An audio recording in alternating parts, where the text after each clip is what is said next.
Sexta-feira, talvez você esteja um pouco cansado ou cansada aí da sua semana, mas eu quero que você vire o jogo. E é por isso que o podcast de hoje se chama Vire o Jogo, o posicionamento do líder que confia em si. Ele tem como base, como pano de fundo, dois autores que eu gosto muito. Um é o Daniel Goleman, e a gente vai falar um pouco sobre autoestima e inteligência emocional. E o outro é o Dave Asprey, que escreveu esse livro, né? Vire o Jogo. Eu quero começar aqui com uma frase que diz o seguinte: autoconfiança não é se achar melhor que os outros, é saber quem você é, mesmo quando o mundo tenta te confundir. Raquel Paiva, essa é uma frase minha mesma, tá, gente? E vamos lá, vamos começar falando um pouco sobre a performance da alma. O Dave Asprey, ele conta no livro a história de um comandante de um submarino que tenta dar ordem para as pessoas, não funciona muito bem. E aí ele resolve inverter o jogo, ou seja, ele resolve pedir para que as pessoas tomem suas posições e responsabilidades ali, dando direcionamentos, no dia a dia. O Dave, ele, para escrever esse livro, ele entrevistou mais de 450 mentes brilhantes, entre elas neurocientistas, empreendedores, mestres espirituais, e aí ele descobriu um padrão fascinante aí entre os grandes líderes do mundo. O que que eles têm em comum, Raquel? Eles se conhecem profundamente, conhecem suas emoções, e é por isso que a gente está aqui nessa jornada de 21 dias para que a gente também se conheça melhor. Eles mantêm uma clareza absurda de propósito, e isso faz muito sentido porque ao longo da liderança, do empreendedorismo, da nossa carreira, a gente vai ser testado várias vezes por situações, contextos muito difíceis que vão fazer a gente querer desistir. Várias vezes eu já pensei, e se eu vendesse a minha empresa e fosse fazer um negocinho mais fácil, né? E você aí como líder, com certeza deve ter pensado, se fosse consultora assim da carreira Y, não tivesse que lidar aí com o povo, né? O que será que eu podia fazer de bom? Mas se a gente tem um propósito claro na nossa cadeira, na nossa liderança, a gente fala, não, peraí, deixa eu limpar aqui meu joelho ralado, vamos que eu não vou deixar isso morrer, não. O líder que tem essa clareza, ele também tem uma coragem de se posicionar quando alguma coisa incomoda, mesmo, né? Quando alguma coisa incomoda. Por que essa coragem? Porque ter um posicionamento exige você entrar em conflito, ou consigo, ou com o outro, ou as duas coisas ao mesmo tempo. Só quem não entra em conflito é aquele que não faz muita coisa, fica ali em cima do muro, né? Não defende nem seus interesses, nem dos outros, nem da equipe. Então esse aí já morreu, inclusive. Liderar exige autodomínio, porque o maior campo de batalha não é o mercado, seu parzinho concorrente, é a sua mente. Porque é ela, de novo, que vai te contar historinhas de que você não é capaz, tá vendo como é que tá dando tudo errado, como é que a sua equipe te odeia, como é que a sua empresa vai quebrar, como é que seu chefe vai te demitir. Lembra do livro que eu falei, Agilidade Emocional? É sobre essas histórias bizarras que a gente conta aí na sua mente no dia a dia. O líder, então, para ele virar esse jogo, ele precisa entender que tudo está envolto de uma tríade de alta performance. E essa tríade, ela tem uma mente afiada. Ou seja, primeiro eu preciso entender quem eu sou, por que que eu escolhi ser líder ou da empresa ou de uma empresa particular, uma empresa minha, né? O que que eu estou fazendo aqui? O que que é valor para mim que eu não abro mão? Para que exatamente nesses momentos de dúvidas eu fale, não, peraí, deixa eu voltar para o meu foco. Eu estou sentindo uma pressão, mas se eu tirar um final de semana, umas férias, como é que eu volto para isso? Segundo, ele precisa ter um corpo regulado. Agora eu tô falando de corpo físico, gente. Eu, recentemente, comecei a ter algumas questões assim de muito sono, irritabilidade. Isso começou a atrapalhar muito os meus hábitos, né, de vida. E eu falei, não, peraí, esse corpo não me pertence, eu sou a formiga atômica. Meu marido fala, ai, formiga atômica. Inclusive, mesmo quando eu me acho cansada e improdutiva, as pessoas falam, gente, imagina ela produtiva. E aí, como eu me conheço muito bem, eu fui descobrir que eu tava entrando aí na menopausa. E é um assunto que a gente precisa falar, né? E aí eu fui buscar uma endócrina, um tratamento, né, pra me sentir um pouco mais feliz, um pouco mais, vital, com energia vital. E aí procurei um nutricionista para regular minha alimentação. E aí, graças a Deus, depois de 10 meses de sufoco, eu tô começando a me reconhecer de novo. Então a gente precisa ter esse olhar para o nosso corpo também, para nossa disciplina. Por quê, gente? Porque se meu corpo estiver cansado, a minha mente também tá. E aí não dá para ser produtivo. E a gente precisa trabalhar o nosso coração para ele ser mais leve, porque a gente vai receber facada nas costas, ingratidão, muita pressão. E se eu entrar numa que o mundo tá contra mim, eu quero me vingar de todo mundo, eu vou ficando infeliz na minha posição de liderança e vou perdendo o meu propósito. Eu começo a me conectar com picuinhas que não importam. Então, estar conectado com esse propósito, ter esse coração leve, né? A gente falou de espiritualidade no outro episódio. É isso, vai ajudar a gente nessa tríade da performance. Então, se um líder só pensa rápido, mas não sente, ele é muito frio. Se ele só sente, mas não age, ele fica procrastinando, ele se paralisa. E se ele só age sem propósito, ele vai se perdendo nas dificuldades do caminho. Por isso que é importante essa conjugação dos três aí. Quando a gente fala de inteligência emocional e de posicionamento, a autoestima está muito envolvida, porque a autoestima ela é a base da inteligência emocional. Porque você vai passar por problemas, isso é fato. E aí, se todo mundo começa a apontar o dedo para você, os haters de plantão, seja da internet ou da sua própria equipe, né? Porque nem Deus agradou todo mundo, né, gente? Quanto mais a gente aqui. Se você começar a buscar muito essa aprovação, esse reconhecimento, esse aplauso, essa premiação, para você se sentir bom na posição de liderança, você vai desistir. Porque eu já falei isso no outro episódio, não vai ser todo mundo que vai gostar de você. Conflitos vão existir. Você vai ter que tomar posicionamento difícil, demitir gente, dar feedback ruim. E aí você vai começar a achar que você está fracassando. Agora, se você tem uma autoestima mais sólida, você sabe quem você é, por que que você está tendo aquele posicionamento, o que que te levou àquela tomada de decisão, aí sim você vai conseguir ser empático quando precisa. Ser firme quando precisa, sem agressividade, inspirar um respeito natural da sua equipe. E, enfim, você não vai precisar ficar se validando ali o tempo todo com os outros. A tua validação, ela é interna. Você sabe a sua história. Então, toda vez que você estiver se questionando, ai, mas será que eu sou bom? Será que eu tô fracassando? Olha pra tua história.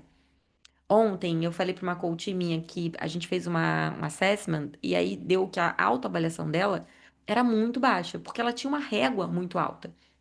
Isso tem um lado bom, né, gente? Tudo tem lado bom. Lado bom, se você sempre acha que pode melhorar, adivinha? Você melhora. E ela realmente tinha competências excelentes. Mas qual é a parte ruim? Nunca tá divertido, nunca tá bom. Então você vai se estressar, vai perder foco, vai perder propósito, vai achar que tá fracassando. Qualquer coisinha que aconteça na sua vida, você vai achar que tá fracassando. Então, quando isso estiver acontecendo, eu falei para ela fazer exercício. Constrói uma linha do tempo. Quem você era 20 anos atrás, quem você é hoje? Você construiu uma família, você comprou uma casa própria, você se formou na faculdade, no MBA, formou alguns estagiários, abriu uma empresa, abriu um negócio. O que que você fez de bom na sua vida? Porque essa coach, ela é uma executiva maravilhosa, tem uma família ótima, inclusive. Então, pare de buscar isso nos outros. A tua história já diz quem você é, e na maioria das vezes a história é linda, só você que não tá valorizando. Então, quem não se valida internamente, busca aprovação no olhar alheio, e isso vai comprometendo a sua decisão e o seu posicionamento. O posicionamento, ele é uma linha tênue ali entre a firmeza e a paz de espírito. Então, não é gritar mais alto, não é falar só com, não é falar o tempo todo para ter razão, é falar com verdade, com convicção. E o Dave Asprey, ele chama isso de biohacking emocional, que é quando você domina os seus gatilhos para agir com lucidez e não impulso. Então, sabe aquela história assim, ó, alguém te irritou, manda esse e-mail amanhã, conta até 10. É isso, gente. A não ser que a pessoa já tá te irritando há tanto tempo que já tá bem claro na sua mente o que que você precisa fazer, que é demitir, por exemplo, e você estava esperando só o gancho, aí tudo bem. Agora, fora isso, vai tomar um café, né? Vai no banheiro, vai escutar uma música, dá uma voltinha, depois você toma a decisão.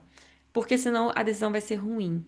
Então, o verdadeiro posicionamento, ele nasce dessa clareza interior. Então, o que que teu coração tá te mandando nesse momento? Às vezes a gente precisa ser um caminho do meio entre o coração e a razão, né? Para a gente defender melhor as nossas ideias e aí poder discordar sem destruir, sem manipular, né? Apenas colocando a opinião verdadeira. Então, além da pausa, pergunte-se com honestidade: isso vem da minha convicção ou é uma insegurança minha? Eu tô agindo por medo, por exemplo. Escolha a clareza e não o drama, tá? Então, não precisa de muita intensidade emocional para você ser ouvido. Você precisa só ser claro com a tua diretriz ali. Então, vamos fazer um exercício individual? Vamos? Então, ó, primeira coisa. Entenda aí, daquela tríade que eu falei, quais são as áreas que você está evitando aí, está hesitando. Então, pegue aí um momento de silêncio na sua vida. Eu sei que é difícil, mas de repente à noite ou no fim de semana, escreva 3 situações recentes que você ou se calou numa reunião, num problema, ou cedeu demais. E aí seja bem específico com quem você estava, que momento que era esse, né? Por que que você se calou ou até cedeu muito? Era algum medo de desagradar alguém? Foi medo da rejeição? Então, por que que isso aconteceu? Depois reescreva esse script. Se você pudesse pensar melhor e se posicionar hoje, respeitando quem você é e o teu propósito, a tua clareza de decisão, o que que você falaria para essa pessoa, né? Então escolha esse novo script e pratique. Se ainda dá tempo, dê o seu recado. Eu anotei aqui, antes de eu passar para o próximo exercício, alguns líderes que me inspiram quanto a posicionamento.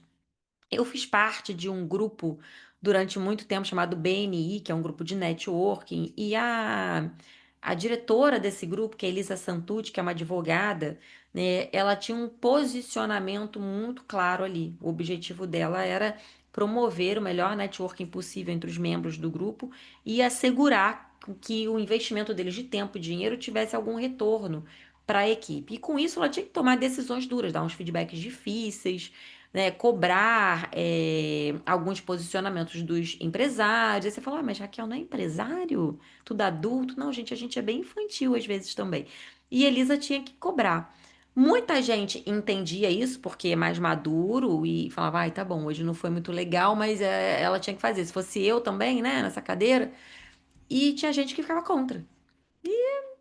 Me parecia que Elisa tava nem aí, mas não é um nem aí por desleixo, é um nem aí porque eu sei quem eu sou, qual é o meu propósito, e eu tô aqui no meu propósito. Se eu tiver que me posicionar, eu vou me posicionar. Então, eu peguei aqui o posicionamento dela. Outra que eu gosto muito é a Ariadne Maranhão. Ela é uma advogada também, né? E quando a gente fala sobre propósito, a Ariadne vem muito na minha cabeça, porque ela, primeiro que ela defende a causa pet, que eu adoro. Segundo que ela é uma advogada do direito das famílias, e um dos trabalhos que ela faz é tentar ajudar mulheres que se apagaram aí em casamentos difíceis, né? E como que elas podem voltar aí para a vida profissional e reconstruírem suas vidas. Então a Ariadne tem minha profunda admiração aí em termos de propósito, né? E ainda falando no mundo agora corporativo lá na Sul América, eu conheço uma diretora que agora está na HDI, Grupo HDI, que é a Flávia Vieira, diretora contábil. Eu gostava muito do posicionamento da Flávia também, porque ela era muito empática, porém muito firme no direcionamento dela. Então, se ela tivesse que dar um feedback duro, se ela tivesse que desligar alguém, se ela tivesse que falar, ó, acabou a bagunça aqui, ó, gerenciar um conflito, ela ia fazer. E por mais que reclamassem, falassem, ela não estava nem aí. Porque nesse momento ela sabia da história dela, de vida, de liderança. A Flávia tem uma história de vida, inclusive, incrível, super inspiradora, é uma grande amiga, já palestrou em um dos meus cursos e é por isso que eu quis trazer ela aqui de exemplo também. Agora você pode fazer também uma reunião com o seu time para virar esse jogo da clareza, tá? Então, ó, primeiro de tudo, estabeleça um acordo com eles. No próximo encontro, cada vez que alguém tiver uma opinião, combine que vocês todos vão começar a frase assim: eu recomendo que façamos, ao invés de, eu não sei, talvez, eu acho, né? Que aí é uma falta de segurança, de posicionamento. E aí cria a responsabilidade, né? Então, assim, tá bom, a gente vai fazer isso, mas quem que é o responsável por cada papel, quem que vai cobrar cada um do time, para que a gente trabalhe cada vez mais também essa autorresponsabilidade que vem da clareza, da convicção de ideias, porque também só ficar tacando ideia para cima e jogando no colo do outro também não é legal, né? Então, quem que vai ser responsável pelo quê? Faça isso nas suas reuniões de time, tá? Quais são os pilares de um líder posicionado se a gente fosse conjugar aí a teoria do Daniel Goleman, da inteligência emocional, com o Dave Asprey, que escreveu o livro Virando o Jogo, né? A gente começaria então ali com a base da pirâmide, falando sobre equilíbrio, mente, corpo, coração, como eu trouxe ali aquela tríade. Depois, essa clareza do propósito, né? Então, primeiro eu sei quem eu sou, o que que é valor para mim, o que que eu não abro mão, como é que eu cuido do meu corpo, da minha mente. Depois o que que eu quero aqui nessa empresa, nessa posição de liderança e o que que eu vou lutar para conseguir mesmo nos dias difíceis aqui. Depois é a solidificação da minha autoestima, que é qual é a minha história, o que que eu consegui até agora. Aí o resultado fala na frente. E por último, o que que tem em mim que só eu tenho, só eu posso fazer de diferente? Agora eu tô falando da minha autenticidade. Quando eu chego num posicionamento que eu falo assim, pô, mas isso aqui eu posso até ser demitido, mas com o meu jeitinho, ninguém vai fazer, não. Quando eu chego nesse posicionamento, eu já tô autêntico. Eu já entendi que o mundo pode ser mundo, um pode copiar o outro, mas eu sou só eu, né? Essa da base para o topo, né, tem toda uma sequência de equilíbrio aí. E essa jornada, ela não é um destino final, acelerado. É uma coisa contínua que você tem que ir buscando. Como é que você cuida da mente, do corpo, dos valores, da clareza do propósito, porque o mundo vai te testar, de novo. Eu tive, por exemplo, uma pessoa na minha equipe que eu tinha um propósito muito claro, assim, do meu trabalho e como é que eu ia desenvolver essas pessoas da minha equipe. E eu tive uma pessoa que eu gostava muito que em algum momento ela me traiu. Assim, eu nunca fui insegura de ensinar o que eu sei. Então, se eu tenho uma equipe, eu acho que um dos meus papéis é desenvolver ao máximo essas pessoas. E essa pessoa, ela tentou roubar até os meus clientes. Quando ela saiu da empresa, tentou abrir uma concorrência e tal. E não sei nem se deu certo ou errado, gente, porque eu não me prendo a isso. Eu não fico olhando o que que a pessoa tá fazendo, tá? Eu acho que o mundo é abundante, tem pra todo mundo, e eu sigo o meu caminho. Eu acho que o meu papel aqui é fazer o bem, não importa quem. Foi que minha mãe me ensinou, meu pai também. E aí cada um depois resolva com Deus aí o que fez de bom e de ruim na vida. Mas o que eu quero dizer com isso? Eu fiquei muito triste na época, muito desanimada. Falei, ai, vou desistir desse negócio. Depois eu falei, não, peraí, como assim, né? Eu sou uma pessoa boa, eu vou continuar no meu caminho. Então, essa é uma jornada contínua de busca do propósito, porque o mundo vai te testar várias vezes. Mas eu não quero que você saia daqui só com uma teoria. Eu quero que você pratique tudo que a gente está falando. Então, na semana, nas 2 primeiras semanas aí do nosso podcast, a gente vem se dedicando muito nesse autoconhecimento profundo. Então, faça esse seu mapa aí. Identifique seus padrões, onde é que você hesita para tomar decisão, para se posicionar, o que que é gatilho que faz você ficar com medo, inseguro, né? Achar que vai fracassar. Das próximas semanas, 2 próximas semanas, a gente vai falar muito sobre a prática. Então aproveite aí para praticar. Como é que você muda essa linguagem de clareza, do eu acho para eu recomendo em cada reunião, né? Como é que você trabalha aí a mente, o corpo, esse equilíbrio da tríade que eu falei. E depois vá refletindo e reajustando, porque, gente, não precisa ser nada escrito em pedra ali, né?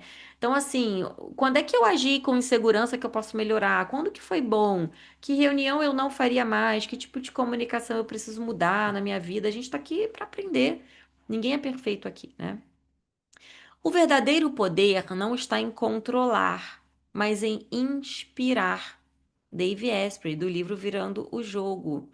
Então, ser um bom líder tem a ver com que história que eu conto, que história que eu estou contando na minha vida e como é que eu estou engajando as pessoas também no meu propósito, no propósito da empresa e nos seus propósitos pessoais, particulares também. Então, a gente precisa ter essa coragem de agir com autenticidade, mesmo quando a gente queria só agradar, mas não vai dar, a gente vai desagradar mesmo. Então, confiar na gente, no nosso, não só na razão, mas no nosso feeling também para as coisas e se posicionar com clareza, firmeza e com paz.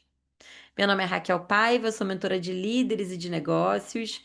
Eu trabalho há 20 anos aí com RH, com desenvolvimento de líderes. Estamos aqui no podcast A Liderança e o Espelho, um programa de 21 dias aqui sobre autoconhecimento. Espero que você tenha uma excelente sexta-feira, um excelente final de semana para pensar em tudo isso, já começar a segunda-feira virando o jogo. Mas eu te espero amanhã, que é sábado, e talvez você esteja até um pouquinho mais calmo. Um beijo grande, fiquem com Deus e até amanhã.